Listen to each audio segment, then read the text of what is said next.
Pakistani wrapper हैं, गुलकार हैं तलहा अंजुम, नेपाल के अंदर बेसिकली एक कॉन्सर्ट वहाँ पे वो कर रहे थे और इसी दौरान उनकी तरफ जो है वो बेसिकली एक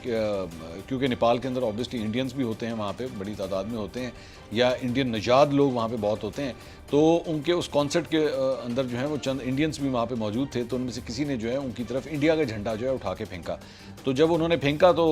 तलहा ने जो है वो उस झंडे को उठाया और उसके बाद अपने इर्द गिर्द जो है उन्होंने लपेट भी लिया उस झंडे को। तो इनकी ये चंद तस्वीर और वीडियोस भी जो हैं वो उस वक्त सोशल मीडिया के ऊपर आई। एक कानूनी नोटिस जो है वो किसी ने भेजा है और उसके ऊपर जो है कानूनी नोटिस के मुताबिक तलहा अंजुम ने मुबैना तौर पर बड़े पैमाने पर गम और गुस्सा, ज़हनी इंतशार और लाखों पाकिस्तानी शहरियों के कौमी हुब्बुल वतनी और मजहबी जज्बात को ठेस पहुँचाई है।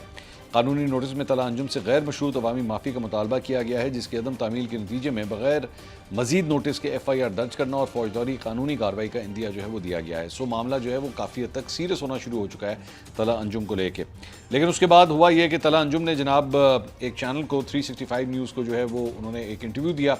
और उसके ऊपर जो है उन्होंने माफ़ी मांगी अपने इस अमल के ऊपर। उन्होंने कहा जनाब ये जो कुछ भी हुआ है, उन्होंने कहा कि अगर उनके अमल से किसी को तकलीफ़ पहुंची है तो वो माजरत खां है, लेकिन ये कहना गलत है कि उन्होंने पूरी परफॉर्मेंस के दौरान भारतीय परचम जो है वो लहराया था।